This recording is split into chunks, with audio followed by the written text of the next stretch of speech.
I'd like to call to order the regular meeting of the September 19, 2019 Lincoln Way Community District 210 Board of Education and the budget public hearing. Please stand for the pledge as you are able. I pledge allegiance to the flag of the United States of America and to the republic for which it stands, one nation, under God, indivisible, with liberty and justice for all. Roll call, please. Mr. Janik? Here. Ms. Janice Doyle? Here. Mr. Perky? Here. Mr. Messine? Here. Mr. Michetti? Here. Mr. Costa? Here. Okay, student council presence. Who wants to go first? How about Erica? Sorry, my eyes went right to the bottom. The new decade for Lincoln Way West has continued to be very exciting and eventful. Many clubs and activities have officially started and began meeting. Students are taking full advantage of the numerous clubs West has to offer and are really getting involved this year. The West Gazette posted their September issue, and the student news site is off to a great start for the school year. The fall play, Pride and Prejudice, hosted auditions, and everyone is very excited to begin rehearsing. Students attended the See Something, Say Something presentation last week. Staff members came together to promote the initiative, and students had the opportunity to take a picture with the Count on Me poster, which was made into video and shown during lunch hours. Student Council is working very hard to prepare for homecoming. The theme is back to the 80s, and everyone, including faculty members, are very excited for everything we have planned. On Monday, Student Council is selling neon t-shirts that go along with the 80s theme in hopes to support Spirit Week. We are starting off the week with our annual Homecoming Olympics. This year, 101 teams have signed up to participate in the games. This means that over 1,000 students and 100 faculty members are getting ready for the eventful night. Since September is Childhood Cancer Awareness Month, the Warriors will be joining the fight against cancer by making a $2,000 donation to the Leukemia and Lymphoma Society for the Homecoming Olympics. This year during Homecoming Week, we are bringing back class competitions. Each grade level will have the opportunity to earn points throughout the week by participating in numerous events and games. The winners will be announced on Friday at the conclusion of our homecoming assembly. West is hosting a toy drive to support the Pediatric Oncology Treasure Chest Foundation. Toy donations turned in on Tuesday will help students earn points for the class competition as well. Next Thursday, Lincoln Way West and East Soccer are teaming up for the Lincoln Way Derby, which is their annual Pediatric Cancer Awareness Night. The game will help to raise money for local families through the Cancer Support Center of Mokina. West is wrapping up the week with the Homecoming Assembly, which will include numerous games, performances, and competitions by both students and staff. The week concludes on Saturday night with the Homecoming Dance. We are really going all out for the 80s theme this year and are extremely excited for all the events we have planned for next week. Thank you.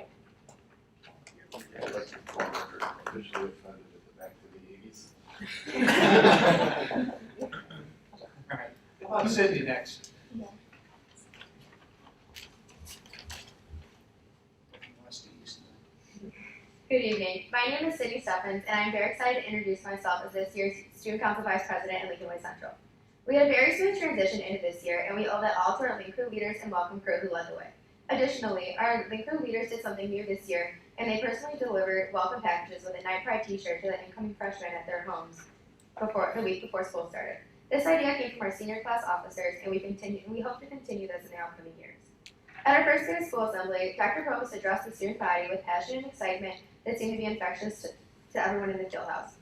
It was there that he announced our theme for our quickly approaching homecoming, Friday Night Lights. The idea came to incorporate everyone and symbolize the community coming together for this event the same way the student body does for Friday night football games. Because of our strong student council turnout at the start of the year, having over 75 students in our first meeting, we went straight to work. Unfortunately, our homecoming parade was canceled on Sunday because of the rain. However, we were able to put that much more time into decorating the lunchrooms and preparing for the upcoming week. We started off Monday with Pajama Day and our Homecoming Olympics, which had a great turnout, over 800 students, and was said to be one of the smoothest running Homecoming Olympics our student activities have seen. We continue to celebrate the week with a DJ at all lunch hours on Tuesday, as well as Hawaiian Day, College Day, Class Color Day, and finally Night Pride Day. Also, students are voting this week for their class as Mr. and Mrs. Knight, which is our new take on homecoming corps. Students and staff nominate a boy and a girl from each class based on their display of good character and overall love for Lincoln Way Central. The winners will be recognized at tomorrow's pep assembly. It has been a great week, and we are looking forward to the game and to the dance to end the celebration. In the coming weeks, we will begin planning our biggest community event, Halloween Night. an indoor trick-or-treating event open to all community members on Saturday, October 26th. Thank you for your time. Go Knights. Thank you. David.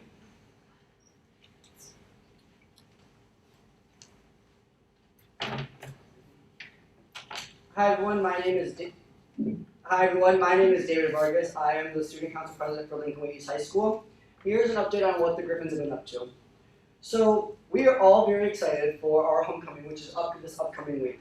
Starting Monday, the Lincoln Way East Griffins will gear up and transform our amazing gym into a circus, because our theme is circus this year. Additionally, on Monday, our Griffins will be gearing up for our Camel Day, which is our first Spirit Day, followed by Sorry, I wrote this out. I forgot my speech at home. Followed by Country Western on Tuesday, Back to the Future on Wednesday. Sorry about that. Don't mean to offend. Dad Day on Thursday, and most importantly, Black and Blue Day on Friday. Following the end of the school days, people think that is over. However, the spirit is just going to rise when our students go to our stadium and support our #1 ranked football team in the state of Illinois for Class 8A. Where it reversed rival Homewood Flossmoor in a game not to be missed. Additionally, during the game, our amazing Lincoln Way marching band, who just won the the Andrew Invitational, will be bringing our spirits up. So we are excited for the second half. Additionally, if that is not already a fun-filled week, Mrs. Pearson, our amazing activities director, also is trying to implement a new initiative called Start with a Hello. What this initiative is, it gets students to go and talk to maybe an underclassman or a freshman who they might not know, just to meet a new friend and have another friendly face in the school. Because student council liked this idea so much, we are actually going to implement this into our homecoming week. So on Monday and Wednesday, the students will be playing dodgeball and our relay races like usual. But now there is a scavenger hunt, and one of the goals is to meet someone new. We think as a student council body that it will be a nice initiative to put in our school, and it's a nice way to get everyone to do it, so it's not just a push to the side. As you can see, Board of Education East is very excited for this homecoming week, and I cannot wait to inform you about what we do in October. Thank you. Thank you. Thank you. Great job, guys. Thank you. I see we have nobody signed up for public comment. So with that, we'll go right into the DLA Architects Completed Project presentation. We have with us Brian Scully from DLA. Brian was the lead architect on all of our construction over the summer. So, thanks for having me. I'll always love to come out and hear the student council at the beginning of the year talk about what's going on. That's great. So yeah, just going to give you a quick review of kind of what we did over the summer. So you know that we were very busy at all of the schools, so we'll go through right now, and I promise it will get more interesting as we go along because we're going to start with door hardware. Previously, especially at Central and East here, it was a hodgepodge of hardware, different key systems, different types of hardware, different companies, all installed, over the course of 50 years. Some of the hardware was original. So the goal of the district was to get everything on one key system, one grandmaster throughout the district, knock down the number of keys that you have floating around, simplify the system, make everything more secure. So we were able to do that. And again, this is, like I said, very interesting slides here, but basically you got new cores in all the doors, so the key system is one, and we continue to go through with the contractor who did the project, looking at slight upgrades here and there around the rest of the school, but we were able to hit all of the doors.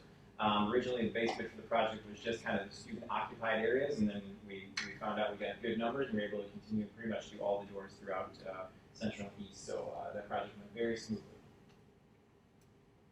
And so now I'll move on to the paving project, parking, tennis court, and track replacement and repair project. This is this is at Central. And on the left side there you can see that was the aerial view of the tennis courts before the project. It's a little hard to see with the lights on, but there are a lot of white lines running through it. That's all the cracks that have been repaired over the years running through the courts.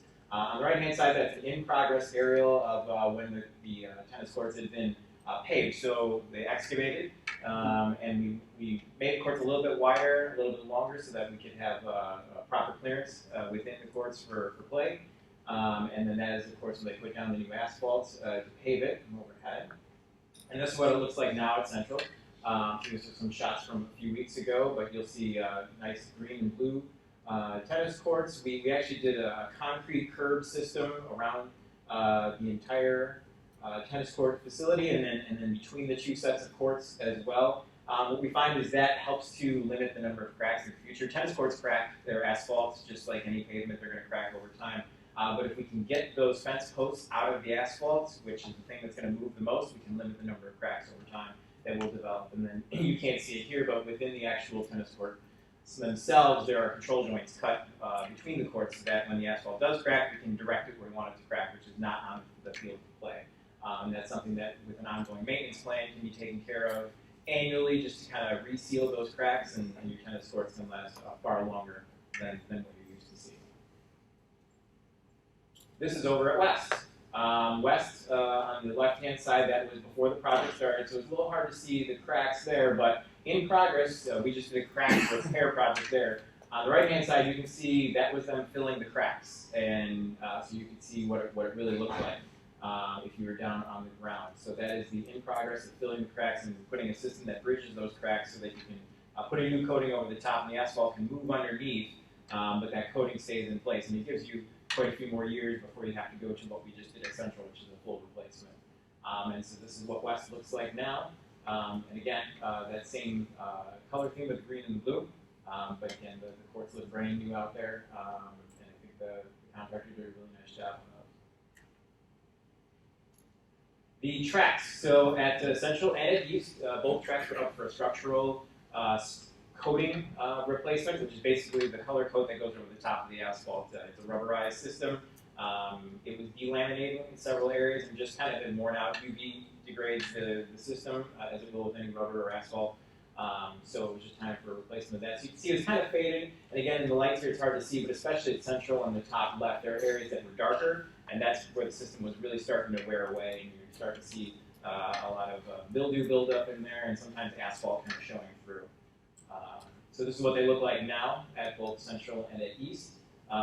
It's bright, bold color. It's still that same red color, but you can tell it's brand new. The striping is really showing through.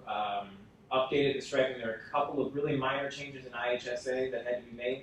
So it was nice we could do that at the same time. So both tracks are up to snuff for all the current competitions. And then the parking lots, the biggest chunk of this project was the parking lots over here at Central. Top left, you can see what the configuration was before with the triangle drive around the island in the middle, and then the parking lot on the left-hand side is kind of its own thing. Something that we looked at originally was just replacing the lots in place. But the district had brought up, well, we're always short on parking here, and it's really confusing driving around, especially if you're not from here or if you're on a dismissal or arrival, it can be a madhouse. So we looked at how can we simplify this? And what we did was we took out part of the island and took out part of the landscape in front of the gazebo and just made a larger lot and kind of a pass-through lot. And, we wound up gaining 42 spaces, I think, in total at the building, which is fantastic because I can find a place to park now when I come in the middle of the day to over here, so that's nice. But it's working out fairly well. I know there's a couple of light poles that still need to be installed, and my understanding is those poles were delivered and are sitting in the grass right now, so they should be installed fairly quickly here. Again, really nice job by everybody here. It's really clean. Seems to be flowing well. I know there's going to be some getting used to the new circulation pattern, and we do have a couple little tweaks with some striping we're looking at actually right now as well to simplify things. But again, I think it's working out well. And if we don't show it here, but we did come all the way around the east side of the building along Schoolhouse Road as well. So that all was a complete replacement or mill down where required. So some shots from up on the roof looking down at the new configuration in front of the building. There's your expanded lot over there.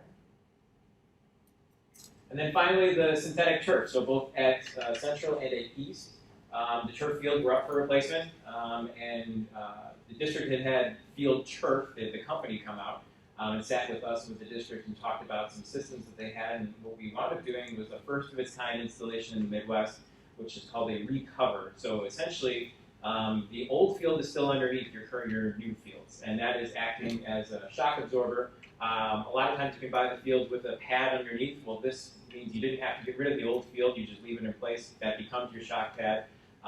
It saves you a little bit of money, gives you a little bit extra cushion as well. So that's what they looked like before and what they look like now. So a little bit of a different color scheme, some borders around both fields and school colors. We added some striping or dots for lacrosse on the fields as well. We also were able to go with the cool play infill. So a lot of times you see in these fields they get the ground up tires, kind of there's sand, and then there's the black infill. Well, we were able to go with the cool play, which is a different component. It's not the ground up tires. There's a little bit of that in the bottom, but it's not the majority of what's in there. And you can really tell the difference.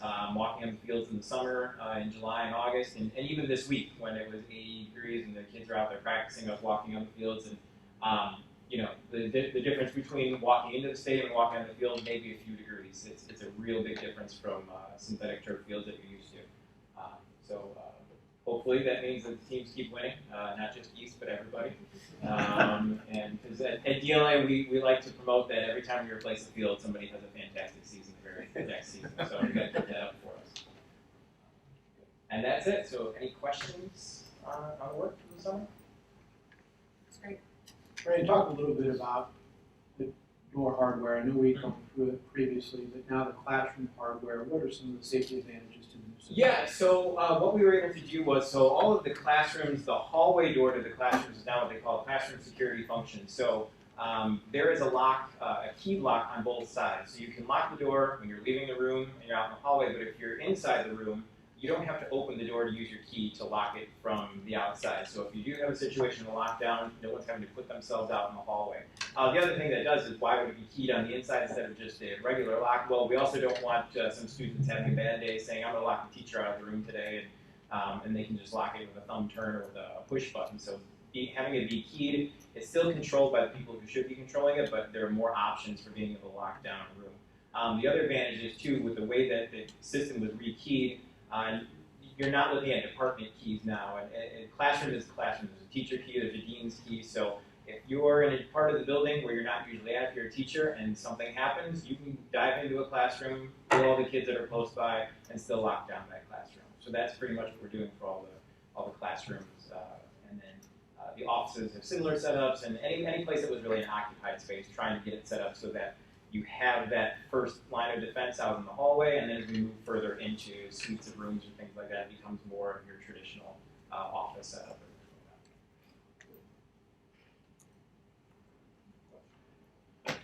Thank you. Thanks for having me. Good work, Brian. Great job. Okay, with that, any public comment? Does anybody wish to address the board regarding the proposed fiscal year 2020 budget?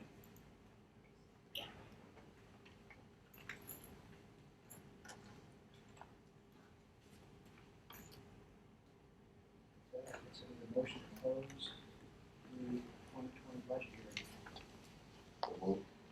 Motion, I have a second. Second. There's a sheet here, did you want to see? Oh, Did anyone sign up? I'm sorry. Oh, I think someone signed up. We're fine. Oh, Yeah, that's I think it's right here. Thank you. we're good. There's, Oh, the second one. thank you. I'm sorry. That's all right. We asked. Yes, I have a motion, I have a second. Could you please open the vote? Yes. I'm sorry. My computer is fighting. All right.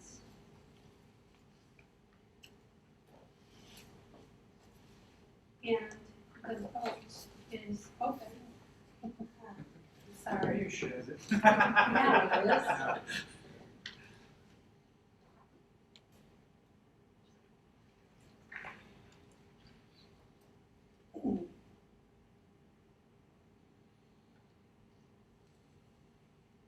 Mr. Chairman, Oh, I'm sorry. Fantastic. It's not my, the vote is unanimous, the motion passes. thought I could take it.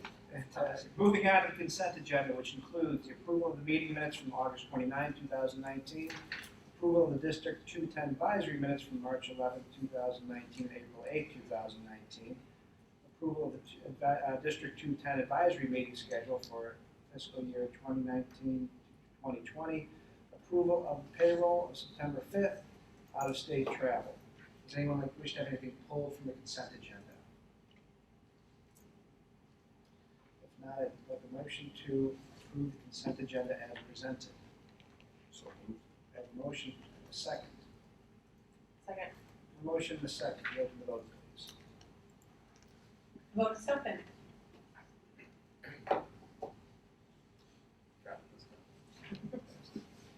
The vote is unanimous, the motion passes. Thank you. Moving on to the action items, presentation of invoices from August 16th, 2019 through September 19th, 2019. Need a motion, please. Motion to approve the invoices in the amount of $3,139,594.28 dated September 19th, 2019. Thank you. I have a motion. Do I have a second? Second. A motion and a second. Any discussion? Just a quick question about the generator repairs. What were those? Great job, Rich. Rich Stuff just down walked first. us through that. That I don't know. We would have to get that from Rich when he steps back in. Yes, no, okay, so we did one of our tests, we are in we're in a program where we get paid to be on standby, so they test the grid, so if we ever need to go offline to help the grid out. And I know we had a test, and we had a little bit of trouble with one of the generators, we needed to do a little bit of work on it. But that's what that was Was from. that at a specific school? Yes, I believe it was West. So Rich would know that exactly, but that's what it was stemmed from. I have a motion and a second. Any further discussion? Just the, I think we're gonna talk about the special ed tuition, but I saw in here, it was a pretty large one, $407,000. It said September pre-bill charges. Right. So really, so for 843, they go ahead and they get billing early to help with their cash flow, if you will. So they call it pre-billing because they have to solidify exactly all of our enrollments. I've since talked to them since the pre-billing, based on our actual enrollments and got an estimate. And that's the adjustments I recommended in the budget. So yeah, so we're, should be good, and that's just to get them off the ground and rolling. I would have another question for Rich, unfortunately, but the striping that John DL just talked about, I know we're approving a parking lot seal coating and striping bill. Would there be a separate bill on top of that? Would that be striping be included in this bill and just be coming back out to finish, like punching stuff in? Well, the striping they're talking about would be something for next year. Okay. Off of this project, anything as part of this original bid is being done now. There was like a $700,000+ bill for the parking lot bills. Right, and that is for the current project that we've been doing. And then there's a separate one for the striping as well. Them coming back as part of it. Yeah. Part of it. Now, whatever the parking lot now is complete. Okay. So the building's complete, other than the light poles being put up, and that was a discrepancy between what the engineer, with the lights and the poles, if you have a certain height of the pole, it's a certain light for the throw, and they didn't match up, so we had to get different poles.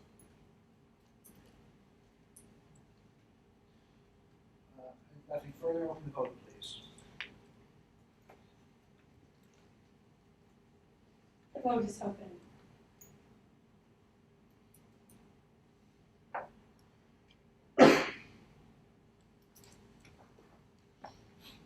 The vote is unanimous, the motion passes. Thank you. Moving on to the treasurer's report for July and August. Yes, in your packets for tonight is the July and August treasurer's report for ending August 30th, 2019. The district for that period recognized $5.9 million in revenue and expended $21.6 million in expenses. The total actual cash balance was $9.2 million at the end of August, and we had a positive fund balance of $7.5 million accounting for outstanding loans. As far as the cash flow for the period. We actually were a little underestimated on the revenue, and expenditures were a little higher than we had anticipated also. And for revenue year to date, we are trending slightly below due to a little bit lower tax collections and investment income. The biggest though is elementary had not paid their first payment yet, so we're anticipating getting their first payment. Typically, we would have had that by the end of August. Expenditures are trending within the range we expect, just slightly below where we were prior year. So we're off to a good start. Looking forward to another great year. I can't believe it's 2020. Any questions? You just can't see it at the moment. Having some technical Well, that's why I agreed to stand by paper. Paper never fails. but it sounded good.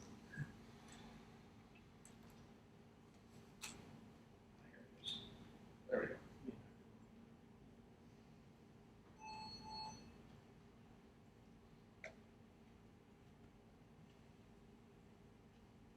Okay, it came up, so it's going now. Motion to approve the treasurer's report as presented. So moved. A motion to have a second. Second. Any discussion now that we can actually see it?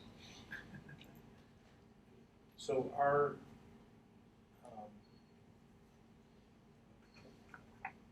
net position, so our net position is better than in years prior, and that's without getting the district, grammar school district payments. That's correct.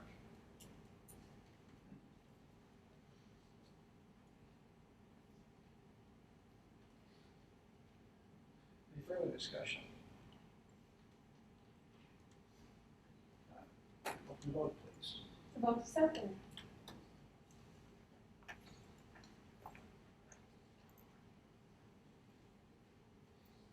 The vote is unanimous. The motion passes. Thank you. Student activities. We'd ask that you approve the student activity account for both July and August. With July, the negative balance was girls golf. That was due to the timing. That account has since been brought out of the negative. And then in August, there's the request for 2 new accounts. I'm trying to remember what they were.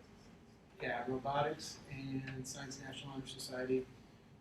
They use robotics and Central National Honor Society. We'd ask that you approve those 2 new accounts and the reports as presented. I have a motion to approve those reports as presented. So moved. A motion and a second.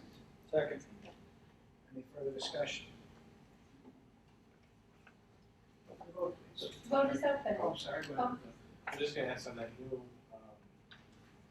trying to. So on the new central, I think it was a science honor society. Yes. And there was dues and it was for dues. Is that dues being collected from students' dues?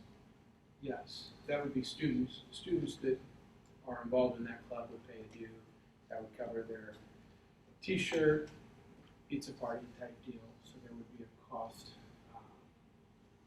nominal fee. I don't know what it was, Chris. I don't know. So it wasn't something the students were selected for, like national. Well, there would be a, there will have to be criteria to be selected.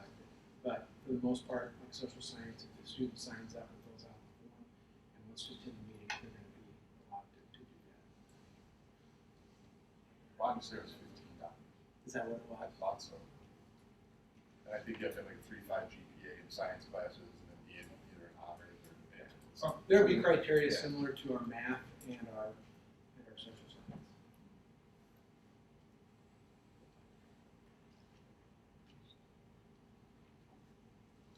I just want to make sure it was student dues. Yeah, So that's right. Yeah. That's what these student dues.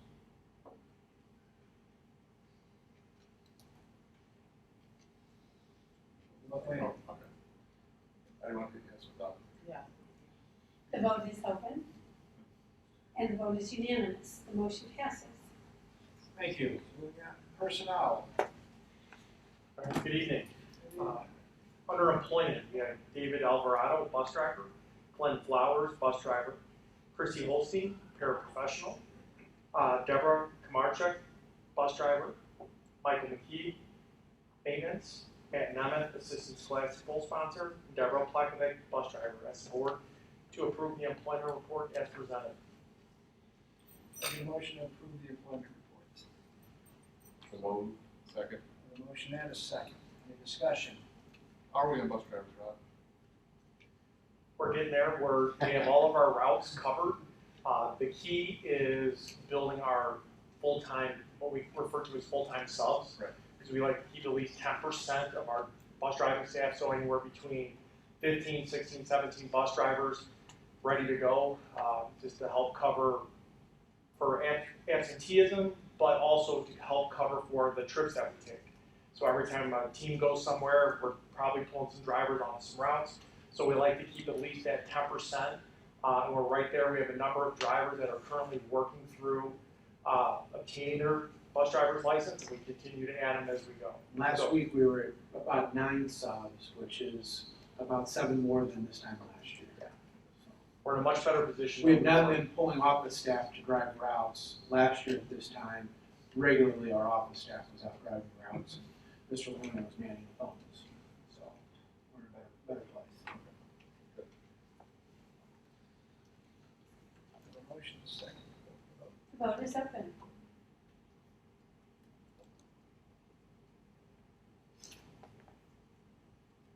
The vote is unanimous. The motion passes. Thank you. Resignations and leaves. Under leave, we have Lauren Vaculik is requesting a parental leave from November 7th until December 20th. And under resignations, we have Mark Paola, bus driver. I ask the board to approve these resignations and leaves as presented. I have a motion to approve the resignations and leaves. A motion and a second. Any further discussion? Open the vote, please. The vote is open.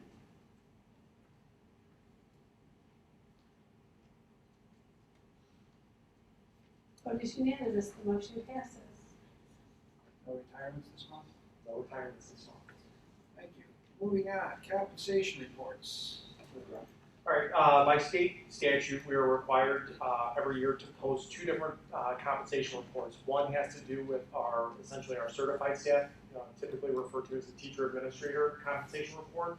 And the other one has to do with our IMRF report with our IMRF employees that make greater than total compensation package greater than $75,000. But both those reports are in your board docs. I ask the board to approve those reports as presented. And all contracts and contract amounts have already been previously approved by the board, either through collective bargaining or through administrative contracts. So they've all been approved. This is a formality to post, and then we have 6 days to post after board approval. It's already on board docs now. It'll be there for everyone tonight.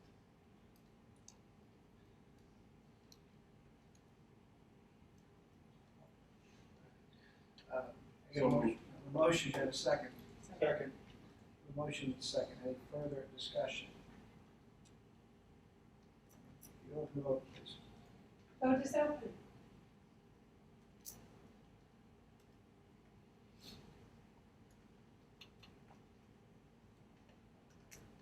The vote is unanimous. The motion passes. Thank you. Moving on to laptops. The next action item is built into the budget. It's a purchase of laptops. I'm going to go off memory here. I think it was 90. It's for our math Title I advisories and also for our reading recovery advisories. We wait until the fall to determine exactly what we are going to receive in the grant from Title I. We received that amount September 3rd. This covers the purchase of these 90 devices that were in our technology budget for the upcoming year. So it would be our request to purchase these laptops, get them into the Title I advisories for both math and reading recovery. And any questions, Dr. Murphy or Dr. Frey, we have to answer them. There it is. It's Yeah, popped up. that's popped up. There. I have a question. So we have three different bids here, I guess, or quotes from CDW, Connection, and ETS. Were they all for the same model of computer? The exact same model. So it's apples to apples. Yes. The ones that are past their maybe useful life, what are we doing with those? If we cannot repair them, we will recycle them through our technology recycle company.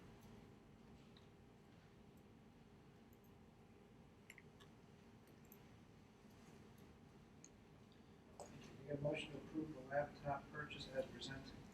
So we'll So motion, do I get a second? Second. Thank you. Any further discussion? The vote is open. Thank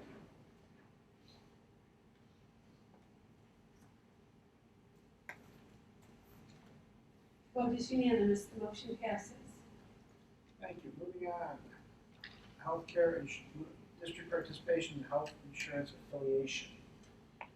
I'll open it and Brad, you can fill in a little bit. The district's been in the Lincoln affiliation for several decades.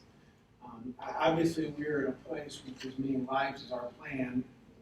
We can and probably should be self-insured. This is a process that we started 5 years ago. Problem up until now is our fund balances were not in a place where we would be able to go out on our own and have some of that carryover for the 2 or 3 months during that transition. We've had very successful experience here over the last 3 years.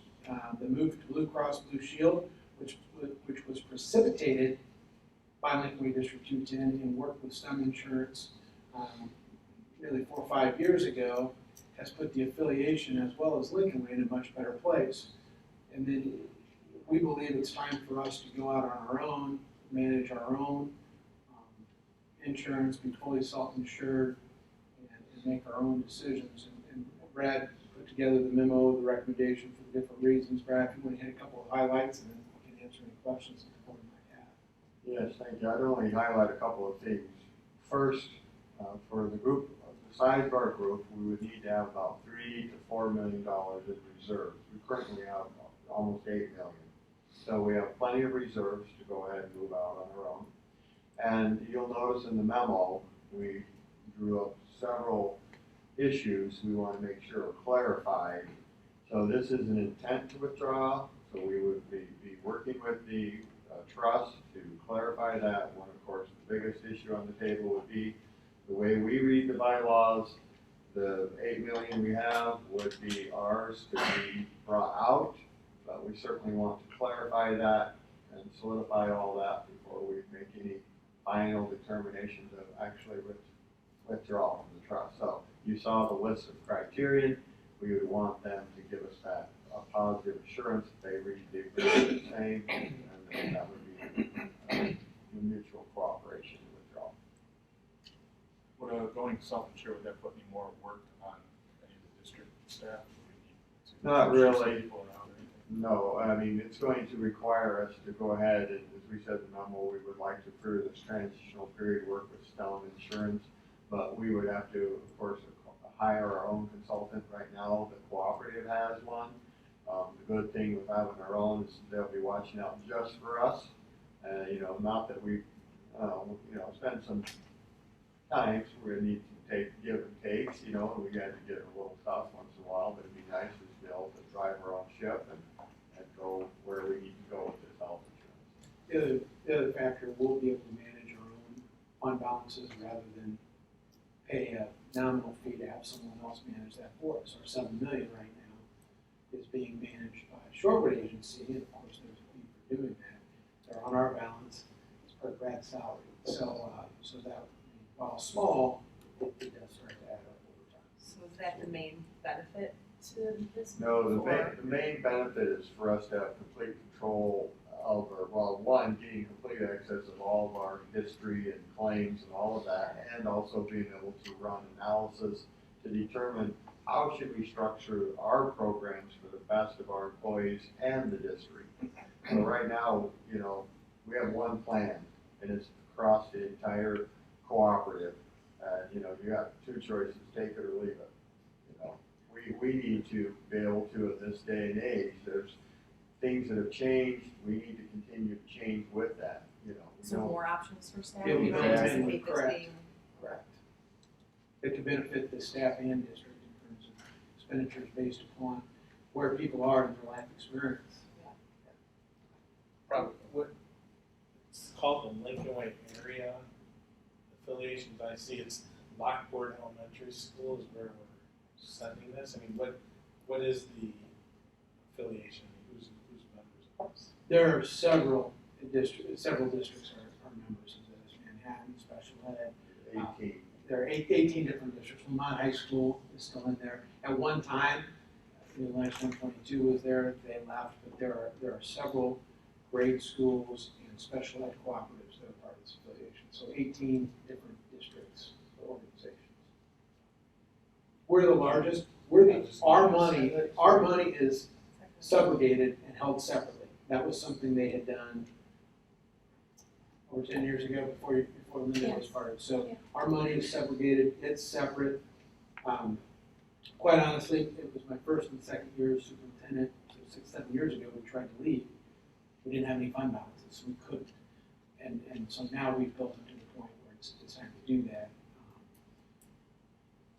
So to answer your question, there are 18 different districts. They're all small. They need a cooperative to get the price benefits that we would not need even by ourselves. Will our departure negatively affect all of that? No, they still will have enough lives to continue to do what they need to do because of their pool.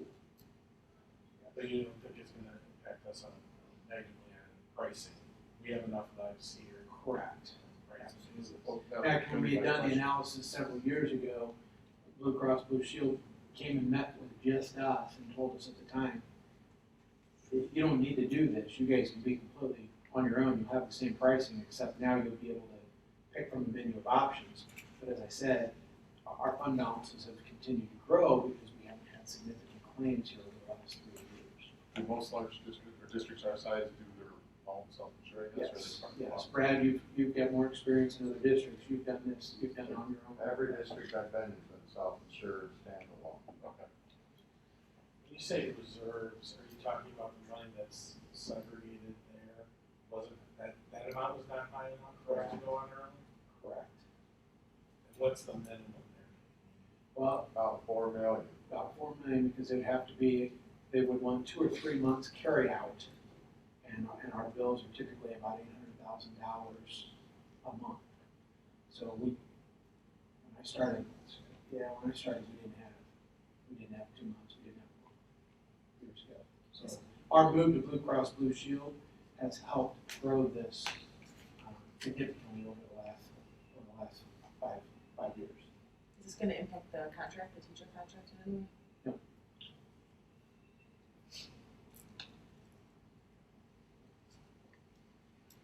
Maybe 1 degree removal. We talked about a insurance holiday.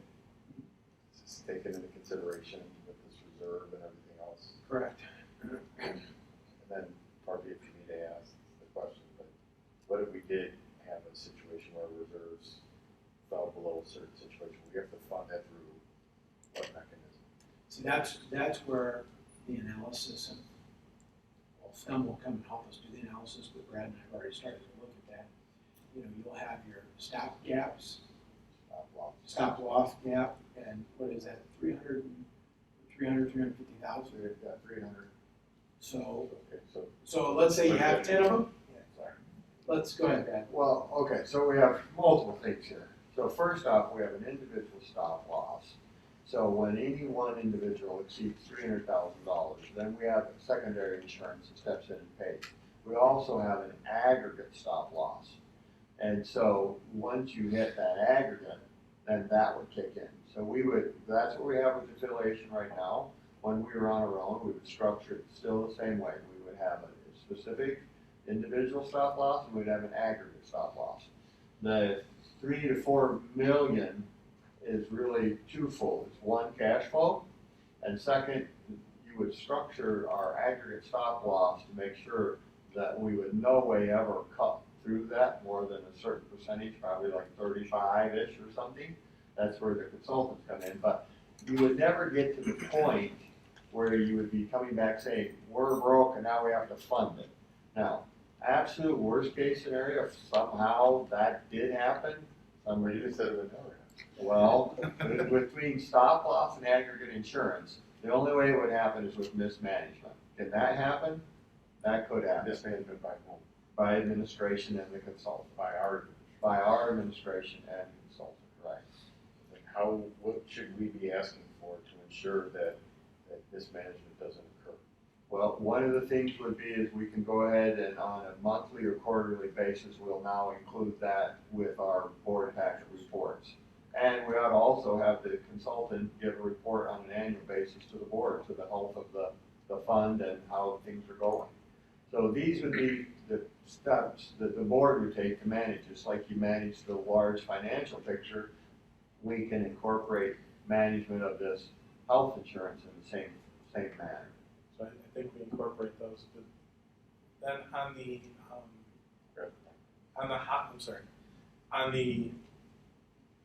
insurance holiday that we're talking about in the budget, I believe this was something that was recurring for more than just this year. So how much exactly were you budgeting for the holiday?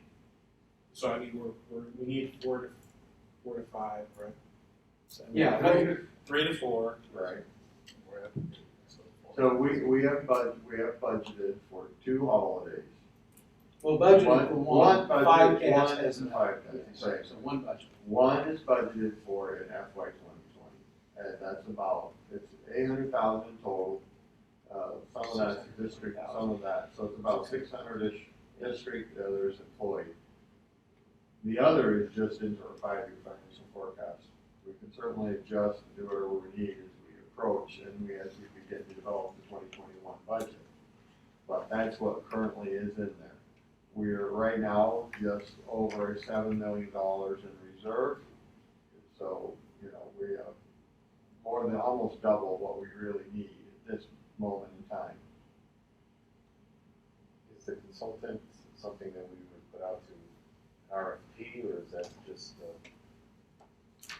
I think after we go through this process and we're established and stabilized, it's something that we'll do just like we do with our workers' comp, with our property casualty, where we would go to RFQ every 3 years. But I think in our familiarity and all the work that STEM has done for us, it would at least be Brad and I's recommendation to use them through this process, get everything set up. It's going to be through Blue Cross Blue Shield, and then after we're established, I think we will want to go back, just as we do with our other agencies, to make sure we're getting the best price. One of the interesting things with the education sector, we've had difficulty determining exactly what cost we're paying in fees to the affiliation. We won't have that challenge with STEM or when we go to bid in the future. The laws are different. The laws are different for the public sector and for education in terms of the reporting requirements, and that's been a frustration for us. We currently have something with some contract. We Relying on them. we worked with them throughout the process when we were 4 years ago deliberating on going on our own. They're the ones that helped with our analysis and then brought Blue Cross Blue Shield to the table, and then we ended up staying with the affiliation. The entire affiliation at that time went to Blue Cross Blue Shield as a result. just indulge me for a moment, just because I make sure I understand this.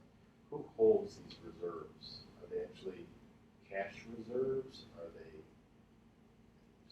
annuitized reserves, or how does that work?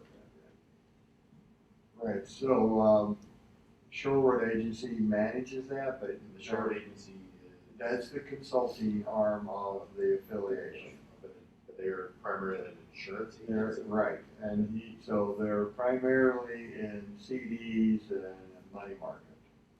Shorewood Agency is out of where? Is that out of Shorewood, Shorewood, Illinois? yes. Okay. So it's a local firm that handles $7 million through insurance. Oh, it's like 23 million. Okay. $7 million of ours, I guess. Right. Is what I'm primarily concerned. Right. I think the question is who's gonna manage that? Well, that's what the next question was, so then it moves out of there, rolls over onto our balance sheets, and we'll manage it under the board policy, just as every year annually you designate investments. So with the district investments, we primarily be with either the state of Illinois or the Illinois Liquid Asset Trust or CDs or money market through Old Second. That's really the only vehicles we use. That would be then your fiduciary responsibility to ensure the return. Right. So with two things, with either they'd have to be FDIC insured or board policy at 105 or 102% collateralization. And we verify that every month to make sure what collateralization we have. We see the reporting then on a how regular basis of that. Well, as far as cash goes, you see that every month. It would become part of it now. From the affiliation, I get a report every month. It's So not. does the board see the affiliation? Oh, no. No. So that's what I'm asking. I'm looking for the changes so that, because you spoke me just a little bit when you said never, and then you threw up, but here's how it could happen. Right. And so I wanted to talk about how it could happen and what we should be doing so that if all of a sudden there's a crack in the dam, we don't wait till the water is blowing all over. So the idea would be that that money would show up somewhere in our reports. Right. So it's Treasurer and, I would say treasurer and investment. Okay, so that's where we would be looking for it at. going to be on the, so as far as the cash goes, you'll see it invested and the balances on the treasurer's report. And then what we can do is we can start out, we can do quarterly reporting. When we get that reporting right from Stone Insurance, so we have, the expense, the income. We can also have like how many people, a stop loss report, that kind of stuff. And then if that isn't sufficient, we could go to the monthly if we need it. The risk on mismanagement. The risk on mismanagement, that would be no different changing from where it is now. I mean, there could be mismanagement. Oh, Currently is. Right, I would say actually we would have more control and more oversight than we do now. Just make my point though, we would have that control. Right now, we are a little bit exonerated from that process because there's another association or affiliation, cooperative, managing that. You're pushing that responsibility to us. Correct. At a closer range.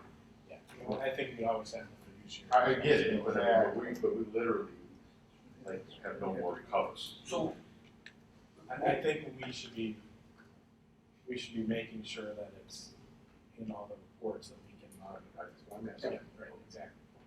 I There agree won't with be everything any you're saying. questions down the road where somebody says, well, where's this? And somebody says, well, you never asked for it. We'll be like, oh, kind of we did. Let's hit the rewind button. So I think it would be helpful if we come back with, I think there's like how, kind of with the procedures and how we're gonna. Yeah, manage this, that's the next how it's step. gonna be reported to the board. Our first step was just to get approval to send the letter, just to say, hey, we're starting this process, here are the things we're gonna need.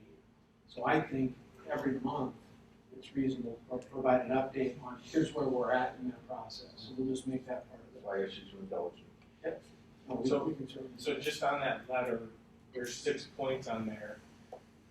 I don't think we're gonna have any issues on there, but what if they came back and didn't provide one of those 6 things? I mean, we have a, well, number one would be, No, you can't. but we still have time to remedy this through December.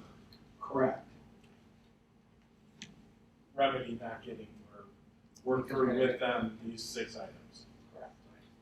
Corrected notice of prior to. Yeah, that would be part of the process, is to make sure all of these things are going to happen. Is there an estimated cost savings, or, I mean, obviously, making this move will allow us to customize the insurance that our group needs individually. Is there an estimated cost savings on it? As far as in the short term, we're not estimating any savings in the short term. However, we believe strongly that in the long run, we suspect lower administration costs, and we feel like we can better manage our plan through different incentive or, because it really is about employee behavioral, how they utilize, whether you go to urgent care versus emergency room, We didn't even have an emergency room deductible until just a few years ago, So these are the things we need to move forward with.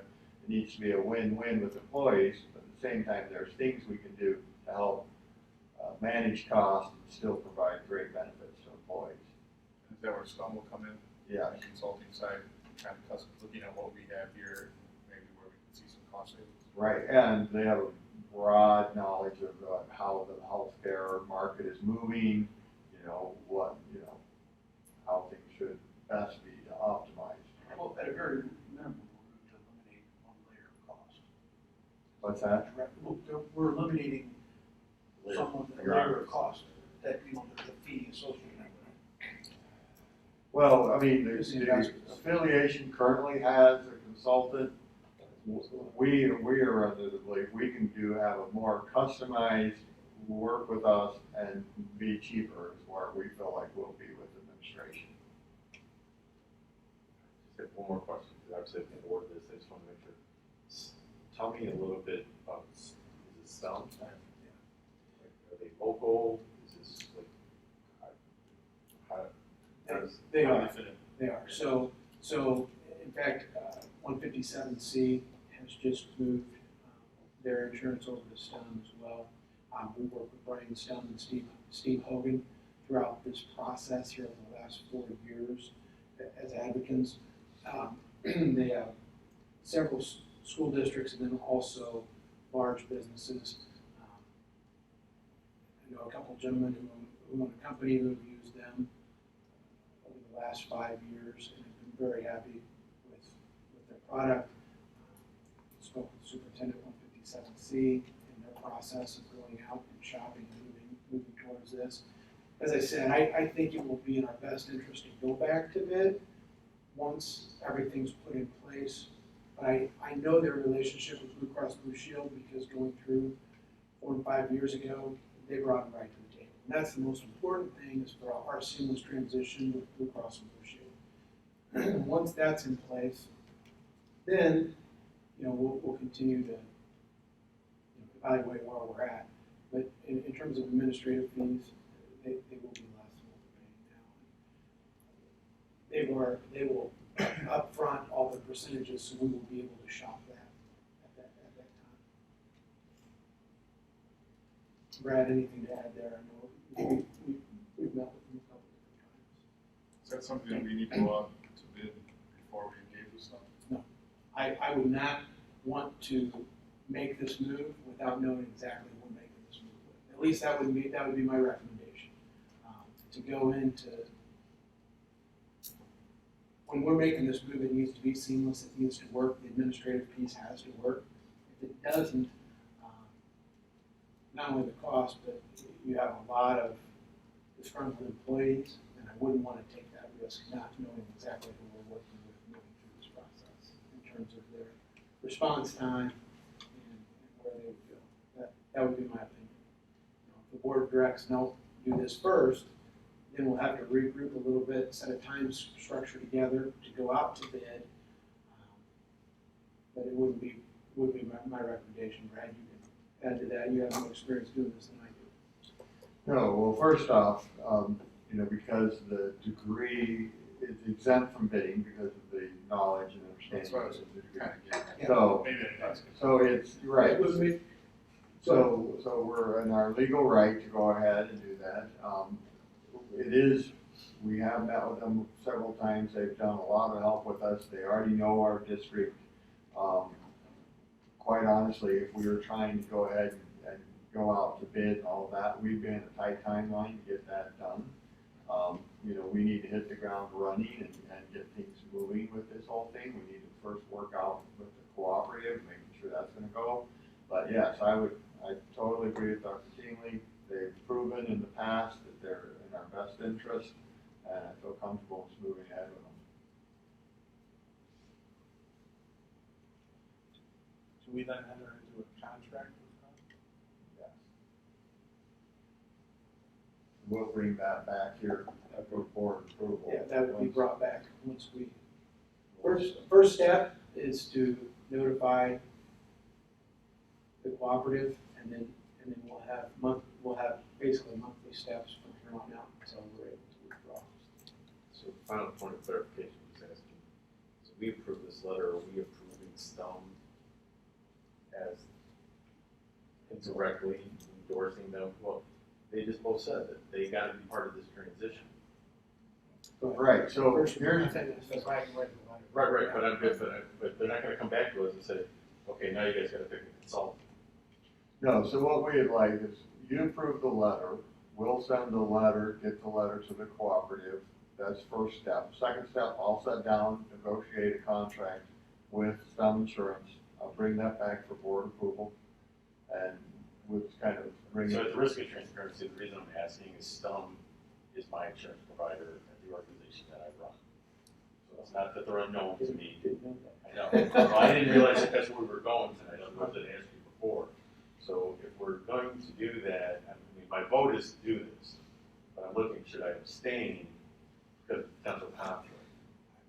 I think we're approving the letter right now. I think we Okay, have to come that's all back, I'm I think we should come back with the contract, and if it, I don't know if it makes sense if people view it, if people wanna ask questions, if maybe we have a representative. We from will there. have them. I'm a Because I- obviously, in a private If you sector have to situation, abstain from that we vote, use them. I just didn't want to have that come back and then somebody say, well, there's why it was in there. Yeah, I mean, this is just a preliminary Okay, letter. that's a good question. Very good. I think we gotta get past number one. Yeah, so I think we need, because you're asking by October 1st, we'll have the answers to these questions. Correct. And then we can move forward. So I think Hopefully that we'll was, have heard back from the cooperative by our next board meeting. We will, for so, The some questions were proprietary, so I'm Right. asking stuff. Very good. That's fine. It's kind of along the lines of. Is there anything further? If not, I'm looking for a motion to approve the notice of our intent to withdraw from the Lincoln Way Area Affiliation and Participating School District Trust as presented. I'll make the motion. I'll second. A motion and a second. No further discussion, open the vote, please. Vote is open.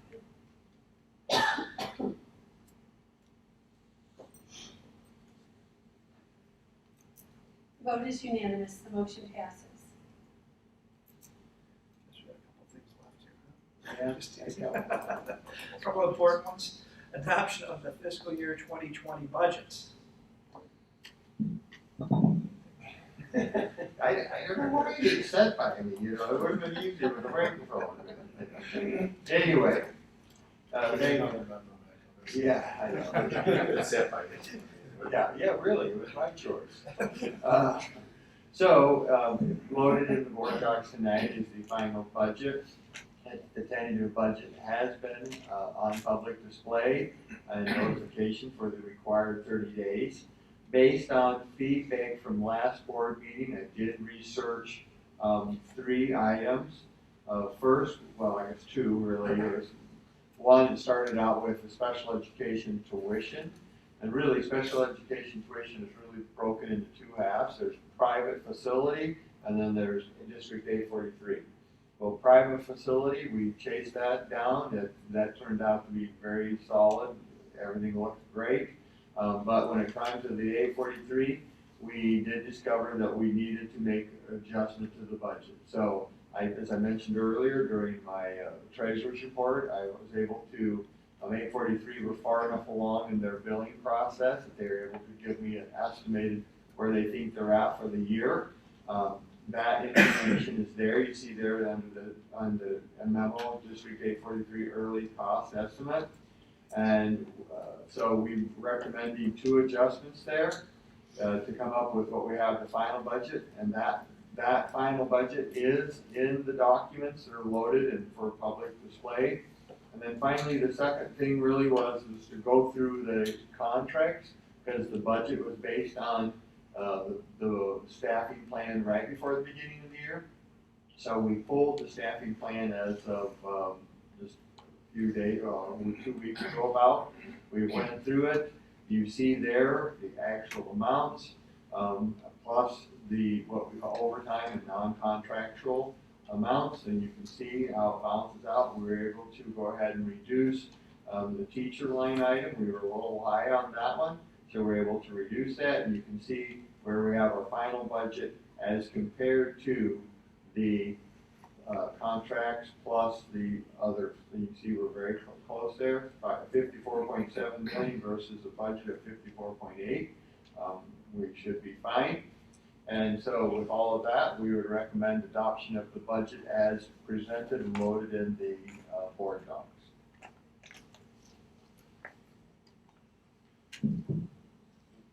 Sorry, what was the transportation? So with actual transportation, we'd actually over budgeted, because really what had happened with transportation, we had an extra payment that was made in the prior fiscal year. And so we had miscalculated on that, so we were able to reduce the transportation, but at the same time, we were under on where we were at with the ed fund, so we needed to increase that. The net effect was $104,000. So what was the transportation? Was that an extra bus lease that was paid? No, so what it was is for 843, they had a true-up bill, and I'd forgotten about that. So the true-up bill was from the prior, from actually fiscal year 18. And so we had paid this extra amount in fiscal year 19. So that's why the amount in fiscal year 19 was so much higher.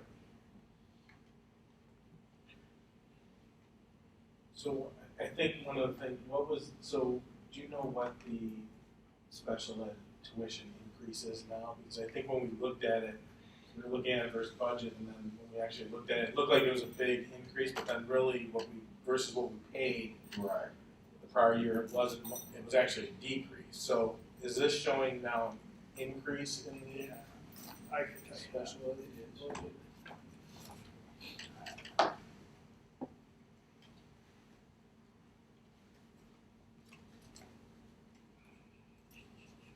So for the portion of the special ed tuition related to District 843, last year's actual was 2.7.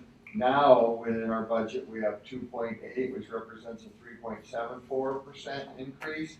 And then for the special education tuition for private placement was 2.4 million, and we have 2.4 million, or 0.68%. So if you remember, that's the one we'd only had budgeted quite a bit less in the prior year, and that really was just a budget. So we've got that budget up to more reality. I mean, there's a couple things. Well, they did approve, the state approved a tuition increase, but we also were very low on the budget in 19.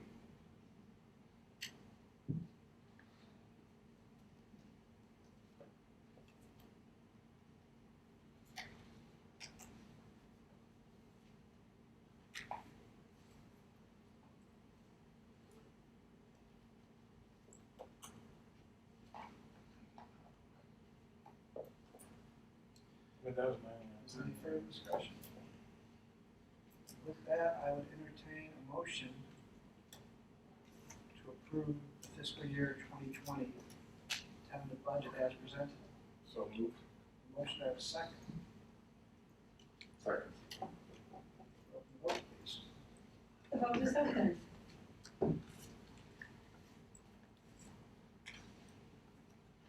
The vote is unanimous. The motion passes. Moving on, the podium for the tax levy.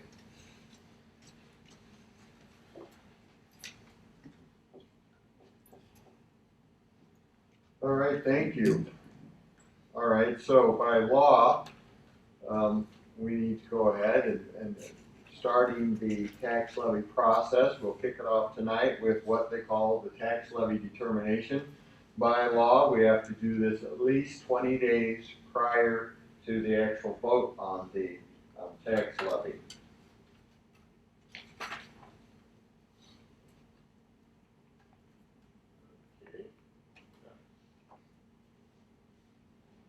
Okay, so key points for tonight's presentation. First, the 2019 tax levy rate is estimated to increase mainly due to the district's increasing debt payment, which in your information tonight, and I believe under superintendent's information, is some follow-up information from PMA where the board could, if they choose, we could mitigate at least partial of this increase. So this will be a future discussion. I think we have a schedule for October. New construction for budget purposes that you just approved was estimated at $50 million. However, for tax levy purposes, we are estimating new growth at $75 million. And the reason why this is because until that number is actually known and finalized, which is March, April, we have to estimate that, and we don't want to estimate low. You can never go up, you can always go down. So we estimate a little high, and then the county clerk will actually, or county treasurer will actually adjust it down based on the actual new growth. For the average taxpayer, can expect, and this is on average, their school taxes to increase by approximately $174 or 8.4%. This includes the increase in the debt service levy as it's currently scheduled. Without the debt service levy, the average taxpayer would see a 1.9% increase, which is the consumer price index for December 2018. The state of Illinois has three major laws that governs levying taxes, property taxes, and I will review each of these on these next slides. So first is the Truth in Taxation Law. If the tax levy is estimated to increase by more than 5%, the district must publish a legal notice, or what we used to call the black box, and you just had to hold a public hearing on the tax levy. In addition, the district must estimate its taxes, which we're doing tonight, at least 20 days prior to adopting the actual tax levy. The next is the school code. Within the school code, the state defines the timeline for adopting a tax levy. The timeline listed here on this slide meets those requirements as specified in the tax code. And finally, the biggest law is the PTEL, or the Property Tax Extension Limit Law, which limits the annual increase in the tax levy growth to the inflation, CPI, or 5%, plus new growth or new construction. The CPI for 2019 tax levy, as already mentioned, was based on December 2018 and was 1.9%.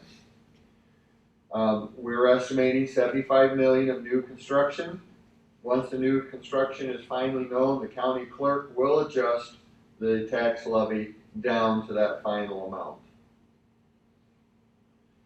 Here is what you'll actually be voting on when it comes time.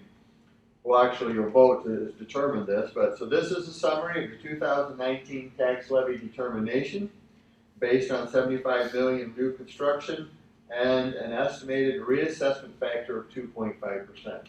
Now, the estimated reassessment factor, all that does is change what these estimated tax rates would be.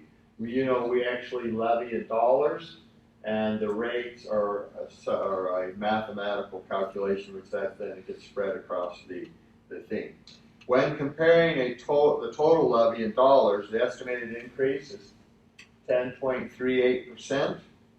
This includes the increase due to new property growth.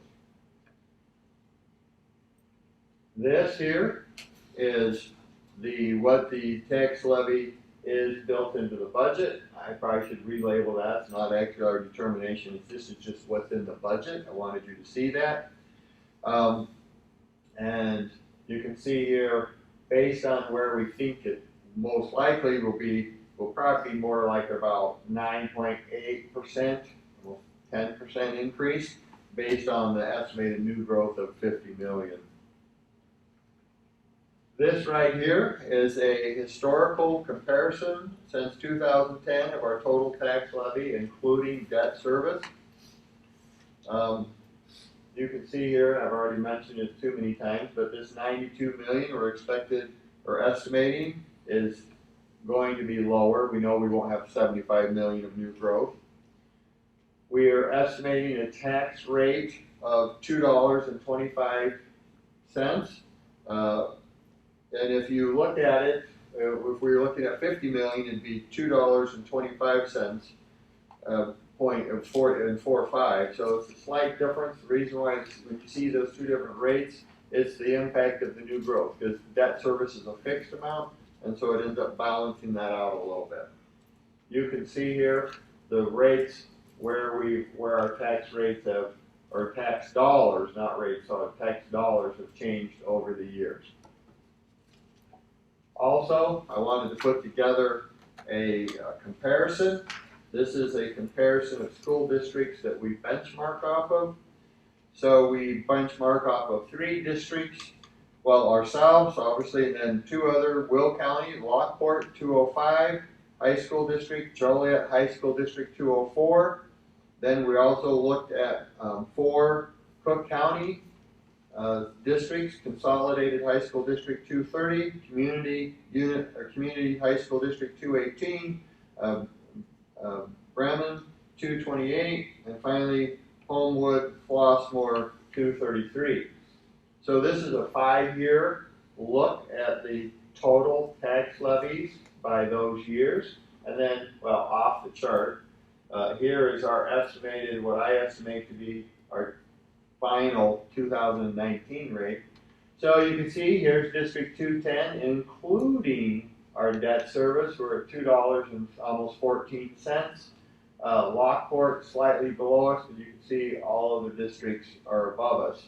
This was back in well, you can't see why it fell off, but that's 14. Here's 15, 16, 17, 18. We're still, Lockport in fiscal levy year 18 was $1.99. We're at 2.12. We're estimated to go up to 225 with that larger debt service, which represents about a 36% increase if we choose to not mitigate it. I would say though, even with that larger increase in our debt service, you can see our tax levy rates are still very good for surrounding benchmark districts. With that, I'd answer any questions the board would have. There's a resolution that needs to be passed to start the process. I want to emphasize this is just the start of the process. The actual levy will be set next month, and in anticipating of getting prepared for our tax anticipation warrants that we would need later on in the year. Any questions on the tax levy determination? If we do decide to mitigate some of the bonds, what would that do to the levy? Would that do anything to the levy? Oh, yes. Lower the bond portion, right? Right, exactly. So in your backup materials, and I've left mine at my desk, so in the superintendent's report, there's some information posted in there as the board begins their deliberation. If they choose to mitigate any of that, we will kick that process off in October. But yes, it could drop that from an estimated 36% increase to down to a 10% increase. Now remember, that's on a lot smaller portion of our levy. That's going, right now we're scheduled to go from 16 million in debt service to about 24 million. If the board chose so, we'd go from 16 to about 18 something. So quite a difference. Like I said, the difference of 36% increase on debt service would be at 10%. I think you have in your slide to put it into like a dollar term, the $300,000 house with the 300,000, what that increase would be, and if we did go with like one of the partial mitigations here, getting it down from, it's scheduled to go up to 23 million, we would get it to around 19 million. That would take off about 100, based on the estimates when they did the rates, everything was, it would reduce the increase to by $101 for. It was one. Okay, couple slides. What was the estimated increase, Brad? Whoops, On a 3 it's 174. I don't think I have it in the actual slide, it's just in my notes. But on the 300,000. It was on one of the first. Oh, it's on the talking points, you're right. Yeah. Yes. Right there. Yeah, so, You said it decreased by. so $73, if you want one that increased by $2 million, Right. $101. So this slide could change within the next couple minutes. So what, no. That's one, sorry. What is the process then, if we did decide to move forward on bond refinancing to change the levy? Right, so the process would be, timeline-wise, we would kick off those discussions in October. The board would need to make a final decision probably no later than December. PMA would get the paperwork and everything together, probably go to market in February, or January or February, but the deadline, the drop dead deadline is about March 15th, March 30th at the absolute latest. We would have to have that all together so that we could file that abatement with the county to affect the 2019 tax levy.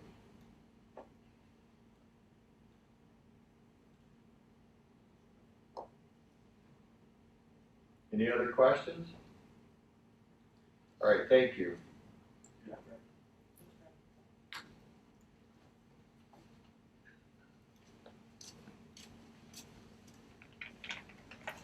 Any further discussion?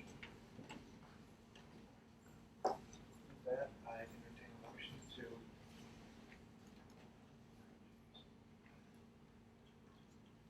to approve the 2019 tax levy. Present the resolution as presented. So, a motion and a second. Second. Motion and a second. You open the vote, please. The vote is open.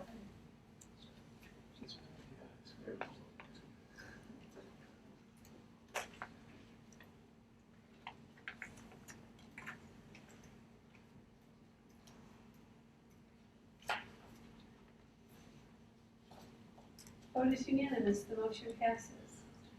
Thank you. Moving on to informational items. Report of the Lincoln Way Special Education District 843 Governing Board meetings held August 27th. The report is in your backup material for your review. FOIA requests. Same thing, in your backup materials, I can answer any questions that you might have in the backup material. Everything on audit status? Audit status, they're finishing up. We did have a meeting with the auditors yesterday. I think there were 3 items that were still open. We will have the management letter. We have not received a draft yet. As soon as we receive that draft, that will go to the board. They will be prepared to present audit results and findings to the board at the October meeting. 210 advisory. So the advisory committee met for the first time for the school year about 2 weeks ago. For this school year, the advisory committee will be researching currently. We have a lot on our plate. I think there's more to come. So we have 3 items on our agenda right now. The first one is to take a look at our cum laude designations. Since we changed the way that we weight the grades for honors and AP classes, we probably need to take a look at our graduation designations.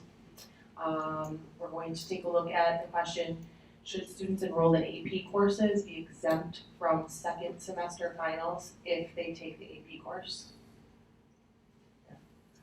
And then finally, we're going to take a look at we're going to take a look at some possible attendance incentives since the state changed some of the absent days to 5% or less of the school days, so that's 9 or less days that a student can be absent with or without an excuse. We're going to be studying and taking a look at and researching if we need to implement any sort of attendance incentives for students to come to school. And that's what we're starting with. Questions? Our next meeting is October 21st. Great work. There's a lot on your plate this year. Building and grounds.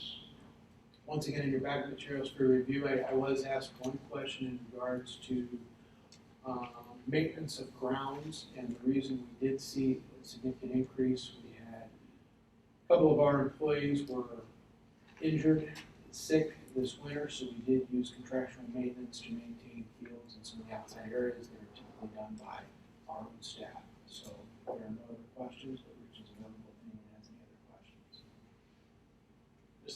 Is there anything significant that we should look at? I mean, the year-over-year increases are all over the place. I know it's only 2 months. Is there anything significant that we should be, that out of the ordinary? Not Specifically it looked like maybe in the service area. In the service area, the majority of that, the reason it's lower is because we didn't do a large seal coating project this summer. We're using those funds to do some software upgrades and some other things that are not complete yet. So that we will spend the money, it's timing.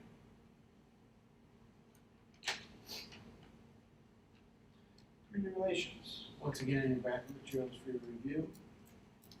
Asset of the month. Positive values, responsibility. Young person accepts and takes responsibility. Model responsibility in your daily life and make a commitment, follow through. At school, expect students to act responsibly. Notice and affirm them when they do and set clear and reasonable consequences when they don't. And in the community, make a responsibility community value. Hold community leaders to high standards. That's the asset of the month for October. Legislative. Nothing at this time. I will be in Springfield next week, Thursday and Friday. Hope to meet with several legislators and just kind of see what to expect here as we enter the winter November session. District reports. Superintendent's district report, as mentioned earlier, we did include debt restructuring options. Member Lucetti spoke with Brad and myself in terms of providing some guidance for the board. I think that breaking down into different steps makes sense. There's $23 million now that the board can take action on. We wanted to include this memo a month out, so when we come next month, if there's any questions between now and then, please contact Brad. If you want additional information, we can work with Bob Lewis from PMA to get that. But I think it's pretty simplistic in terms of going ahead and doing something to mitigate that large increase that we would see here next year. Anything else to add? That will be an action item then for October. I thought the memo explained it pretty well. That's what kind of is taking that first step. And I think this is saying, it's really option 1 was basically the do nothing. Option 2 and 3 were to take that first phase between option 2 and 3 was not very meaningfully different. So I think this is just laying out, we want to go with option 2 and 2 or 3. We can look at doing it in phases and having, the flexibility to kind of look at how things develop with, interest rates, et cetera, before you do phase 2 and phase 3. But the first phase, I think, when we get all the information back from PMA, I think will be pretty self-explanatory. I did ask him, I don't know if we have it yet, but was it in here? I saw the memo, but I didn't see the backup, the breakout by phase, like their charts. We will have it. We will have it for the next meeting. We received a draft today, and we weren't ready to put it on there for tonight, but it'll be in next week's Friday update after we have time to talk to Bob, because I think we got it at 3 o'clock today for that. So you'll have it next week, the Friday update, and then it will certainly be included in October. Yes. Okay. Any other district business? I just have one quick thing. Something I've been kind of thinking about since the beginning of the school year, and this is just something maybe we can discuss in the future. I know that last year Mr. Kirking had an idea regarding busing as far as helping the logistics and planning for bus routes, and that was to potentially have students commit to taking a bus or on the other end opt out of taking a bus. Maybe a nominal fee or just a sign up, something like that, but I know that I had a couple people reach out to me about buses. I know that you had some people reach out to you about busing and stuff. Just to make it easier. I know that bus problems are, par for the course with school and changing routes and figure out how many kids are on buses, but maybe this is something that we can continue to talk about, and move forward. Maybe it might make things a little bit easier for the transportation department and for students. Maybe we won't have to split routes, something like that. We will take a look at that. Okay. I also have one more thing. I know we talked about particularly earlier this week about the vaping issue that we've seen a lot about in the news. And Lennox is going to be putting something on, so I asked him to kind of look into dovetailing in with the village of Lennox, or maybe getting somebody up at the board meeting to kind of let parents know what we're looking at doing here. You know, we continue to educate our students. Number one, it's illegal. Students know that.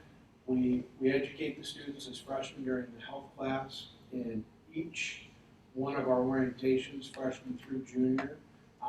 They've been notified the consequences of vaping here at school. We're waiting for the Will County Board to pass the $300 fine that's been on the docket now for several months. We were hoping to get that in there because obviously $300 would be a deterrent to parents. But we'll continue to work with local agencies, municipalities. The biggest thing is to continue to talk to your kids and to check the cars, check the rooms.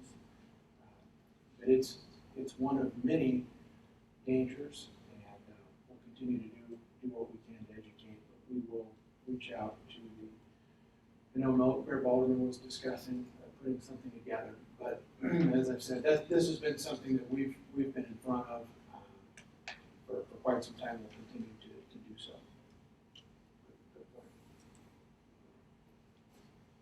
Correspondence. None at this time. With that, I entertain a motion to go into closed session to discuss the following appointment of a member to fill a vacancy on public body. Thanks for clarifying. In case anybody's wondering, that's what we're talking about. I got a motion and a second. Second. All in favor? Aye. Anyone opposed? Motion carries. There will likely be some activity after closed session this evening.